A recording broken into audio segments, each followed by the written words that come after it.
सत्यम जी। राधे राधे। राधे राधे महाराज जी। महाराज जी, मैं एक भजन गायक हूँ महाराज जी। महाराज जी, मैं समाधान चाहता हूँ कि अगर विवाह की इच्छा ना हो तो विवाह करना चाहिए घर वालों के? नहीं करना चाहिए, नहीं करना चाहिए। यदि हमारी इच्छा नहीं है तो हम किसी दूसरे को अपने बंधन में बांध करके पीड़ा देना ठीक नहीं है, क्योंकि दूसरा तो आपको पति भाव से स्वीकार करेगा तो वो अपनी इच्छा कुछ रखता है। अगर आप उसकी इच्छा पूर्ति नहीं करेंगे तो उसका तो जीवन बाधित हो गया ना। तो आपको है कि हमें आजीवन ब्रह्मचर्य रहना है, तो आप अपनी रुचि माता पिता से व्यक्त कर सकते हैं। किसी के जीवन में खुलवाड़ नहीं करना चाहिए कि हमें कोई दबाव करके किसी लड़की से ब्याह करा दे और हमारी रुचि है नहीं, हम उसको प्यार दे ना पाए तो उसका जीवन व्यर्थ चला जाए। तो ऐसा नहीं करना चाहिए। अपने माता पिता की प्रियता के लिए किसी की प्रियता को नष्ट ना करें, किसी के जीवन को बर्बाद न करे, खुला अपना जीवन रखना चाहिए। राहुल जी दिल्ली से। राधे राधे महाराज जी। राधे राधे महाराज जी। महाराज जी, आप लिख रहे हैं कि ये सबका सामान्य प्रश्न भी है कि दुख की पीड़ा से बाहर नहीं आया जाता। महाराज जी, इसका क्या कारण होता है कि जैसे वो बहुत समय लग जाता है वापिस आने में? महाराज जी, विवेक की कमी और मन का मलिन होना।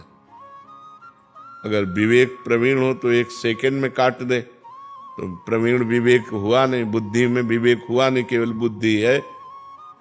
और मन जो है वो मलिन है, तो किसी भी नेगेटिव भाव को, विपत्ति को, तिरस्कार को, अपमान को पकड़ करके अगर बहुत मलिन है तो महीनों परेशान रहता है, दिनों परेशान रहता है। साधक 5 मिनट में काट दिया, और प्रवीण तो 1 मिनट में काट दिया, और प्रवीण तो स्वीकार ही नहीं किया, मस्त एकदम। तो ये विवेक सत्संग से होता है। बिन सत्संग विवेक न होई, और राम कृपा बिन सुलभ न। बिना भगवान की कृपा के सत्संग नहीं मिलता, और बिना सत्संग के विवेक नहीं होता। अगर विवेक हो जाए बुद्धि में और नाम जब चल रहा है तो मन की मलिनता नष्ट हो जाएगी, वो दुख को पकड़ेगा ही नहीं, वो सुख में ही रहेगा। अगर हमारा मन भगवान के चिंतन में है, शरीर में दुख है या परिस्थिति दुखद है, तो हम उसको क्रॉस कर जाएंगे। अगर हमारा मन भगवान में नहीं है तो उसी में डूब जाएंगे, उसी में परेशान हो जाएंगे। तो लोग भगवान का आश्रय तो लिए नहीं, भजन करते नहीं, तो सुख आया तो फूल गए, बोले नहीं उनके लड़का हुआ है, ठीक है, हुआ, हर्षित हुए, पधार गया, अब हाहाकार मचा, रोना शुरू। ये तो नियम है संसार का, सुख और दुख। तो जब सुख आवे तो ज्यादा फूले नहीं, तो दुख आवे तो फिर उसमें डूबेगा नहीं। तो हम कहते हैं कोई उत्सव मनाओ, कोई भगवत कार्य करो, तो नाम कीर्तन, भगवान का यश कीर्तन, भगवान की कथा वार्ता और भक्तों की सेवा, तो तुम्हारा जीवन सार्थक हो जाए। तो अपवित्र मन दुख को पकड़ता है, और पवित्र मन सुख को, भगवान के सुख को पकड़ता है। भगवान का सुख ऐसा है जो सांसारिक सुख दुख से निवृत्त कर देगा।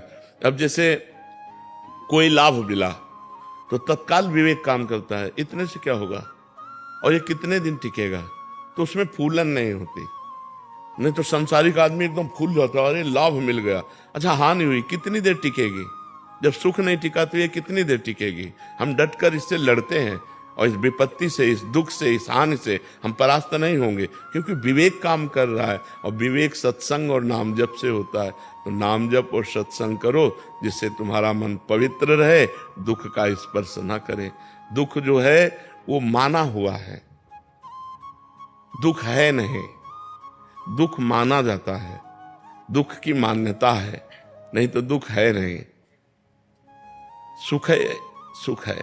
जैसे पानी गिरा तो किसान को सुख हो गया और कुम्हार को दुख हो गया, उसके सारे बर्तन भीग गए, जो कच्ची मटकी थी सब फैल गई, उसको तो सुख और दुख अपनी मान्यता के अनुसार है। एक की मान्यता खेती लहला रही तो सुखी हो गया, एक के बर्तन सब मिट्टी के थे, वो सब फूट गए पानी गिरने से, वो दुखी हो गया। तो दुख और सुख एक ही वर्षा, एक को दुख दे दी, एक को सुख दे दी, तो मान्यता हुई ना।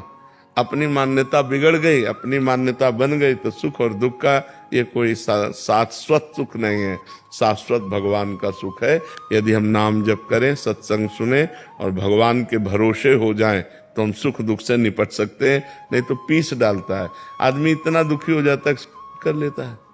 देखो ना, हार जाने पर, फेल हो जाने पर, या किसी भारी समस्या में, या ब्लैकमेल हो जाने पर आदमी जब दिमाग काम नहीं करता तो फिर उसको कर लेता है। तो हमें लगता है कि हमें सत्संग के द्वारा अपने विवेक को बढ़ाना चाहिए, जिससे हम ऐसी परिस्थितियों से निकल पाएं। अगर हम ना निकल पा रहे हैं तो हमको विज्ञ जनों के पास जाना चाहिए, संतों के पास जाना चाहिए, वहाँ अपनी समस्या रखनी चाहिए, उससे निकलने का उपाय पूछना चाहिए। डूबना नहीं चाहिए, उसको पकड़ के नहीं बैठ जाना चाहिए कि अब क्या होगा, अब तो सब बेकार हो गया। नहीं, ऐसा नहीं, कोई ना कोई रास्ता भगवान निकालेंगे, जिससे फिर हमारे जीवन में प्रकाश आएगा, फिर हम आनंद को प्राप्त होंगे।